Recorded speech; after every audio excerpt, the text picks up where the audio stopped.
Hello friends अनि तपाईहरुलाई फेरि स्वागत छ मेरो च्यानलमा। यहाँनिर तपाईहरुले देख्नु हुँदैछ सिनेरिया र व्हाइट मैरीगोल्डको बिजन छ रेडी रोप्नुको लागि अब।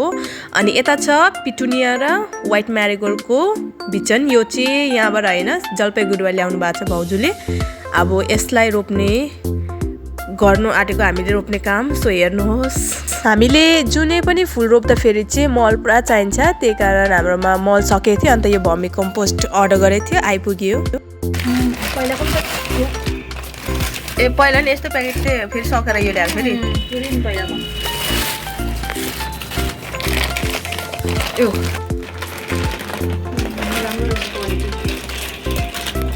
अब अहिले चाहिँ त्यो भर्मी कम्पोस्ट र हाम्रो जुन चाहिँ माटो छ त्यसलाई दुईटालाई मिक्स गर्नु हुँदैछ भाउजूले। अन्त मिक्स गरेर त्यो पटहरुमा हाल्नु हुँदैछ। अब चाहिँ यसमा हामी रोप्ने छौं त्यो मैरीगोल्ड। अब चाहिँ बारी छ पिटुनियाको रोप्नेको। सो यहाँनिर चाहिँ पट्स रेडी छ। अनि यहाँ भाउजूले पिटुनियाको बिजनलाई निकालेर रोप्नु हुँदैछ। हेर्नुहोस् कसरी रोप्नुपर्ने, यसरी यहाँ होल पारेर रोप्नु भएको छ।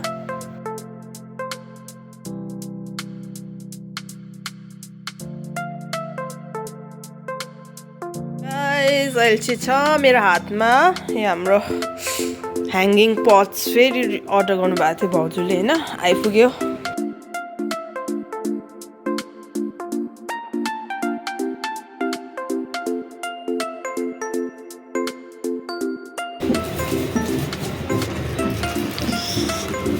ए सेम डिजाइन हो, सेम पहिलाकै प्रोडक्ट राम्रो छ नि। यो कतिहरूको त यसको चाहिँ राम्रो छ। यो के अरे रिभ्युज क्या, कसैको चाहिँ रिभ्यू चाहिँ राम्रो छैन।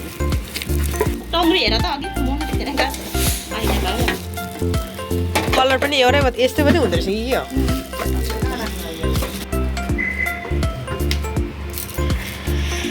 10 वटा भयो नि हाम्रो यस्तो। यो 10 वटा, त्यो 5 वटा 15 वटा। यो अहिले ल्याएको पट्स चाहिँ हाम्रो अलरेडी पहिला पनि 5 वटा अर्डर गरेको थियो। सेम कलरको हुँदो रहेछ गाइस। यहाँ हेर्नुहोस् ल, यहाँ झुन्डिरहेको छ। यहाँ दुईवटा यहाँ छ, अन्त यता साइडमा एउटा छ यो, अन्त अझै दुईवटा चाहिँ तल छ होला। अन्त त्यो 5 वटा, यो 5 वटा सेम कलर सेम साइज।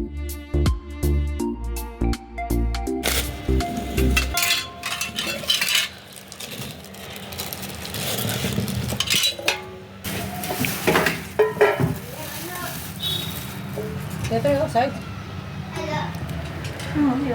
एउटै हो, सेम त्यही नै अर्डर गरेको। तपाईँलाई त के लाग्यो, अर्कै जस्तो लाग्यो होइन? अब चाहिँ हामी 3 जना, म आमा भाउजूले काममा लागेको यो पट्सको ह्याङ्गरहरू फिक्स गर्नुपर्छ। आफैले आफ्नो हातले पनि गर्नु सक्नुहुनेछ, या फेरि त्यो स्क्रु ड्राइभरले यसलाई कस्नु पनि सक्नुहुनेछ।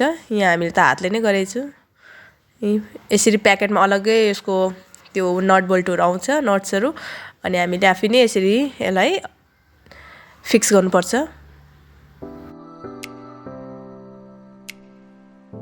अब यो पट्सहरू सबै फिक्स भइसक्यो, यसको ह्याङ्गर्सहरू। अनि यहाँ भाउजूले भर्मी कम्पोस्ट र माटोलाई मिलाएर यसमा फिल गर्नु हुँदैछ। अब यसमा चाहिँ हामी रोप्नेछौँ सिनेरिया फुल। हाम्रो 5 वटा पट्समा माटो फिल भइसक्यो। अन्त अब चाहिँ सिनेरियालाई यसरी रोप्नु हुँदैछ भाउजूले। 5 वटा सिनेरिया छ। जब यो सबै फ्लावर्स रिपोर्टिङ भइसक्छ त्यतिखेर हामीले यसमा पानी लाउनुपर्छ। अन्त यहाँनिर भाउजूले पनि पानी लाउनु भएको छ सबै पट्समा। हेर्नुहोस् यसरी फुल रोप्दा रोप्दा रात परिसक्यो गाइज। बिचरा भाउजू पुरा खट्नु भएको छ, होइन? अन्त पुरा टाइम लाग्छ यसमा चाहिँ फुल रोप्नुमा, किनकि माटो चाल्दा बलौटा के अरे ढुङ्गाहरूलाई छुट्याउँदा, होइन? अन्त फेरि त्यसमा भर्मी कम्पोस्ट एड गरेर मिक्स गर्नु, अन्त त्यसलाई फेरि पटमा हाल्नु, एकदम लङ प्रोसेस हो। अन्त यो गर्दा गर्दा रात पर्यो। अन्त अहिले तपाईँहरूले देख्नुभयो होला कि सबै पट्समा हामीले जति नै ल्याएको थियो पट्स त्यो सबै फिल्ड भयो, सबैमा रिपोर्टिङ गरिसक्नुभयो भाउजूले। अन्त अहिले यत्रो छ, होइन? सबै स्याप्लिङहरू सानो छ। अब यिनीहरूलाई हामी चाहिँ 2-3 दिनको लागि चाहिँ अलिक सेडवाला जग्गामा राख्नेछौँ, जहाँनिर चाहिँ घाम कम्ती लाग्नेछ। अनि त्यसपछि त्यसलाई चाहिँ घाम लाग्ने जग्गामा राख्नेछौँ हामी।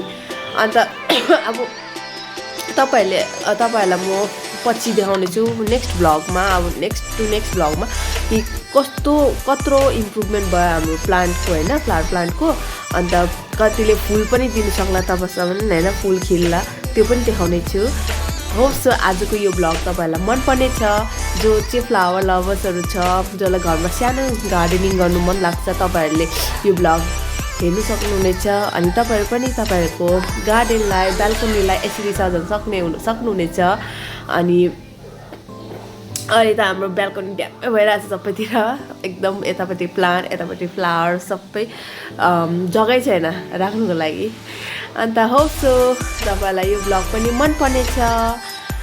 मन पर्यो भने लाइक सब्स्क्राइब अनि शेयर गर्नु नबिर्सिदिनुस् होला Thank you for watching. Be tuned. See you all in my next vlog. Next vlog ma भेटौँला. Take care. Bye bye.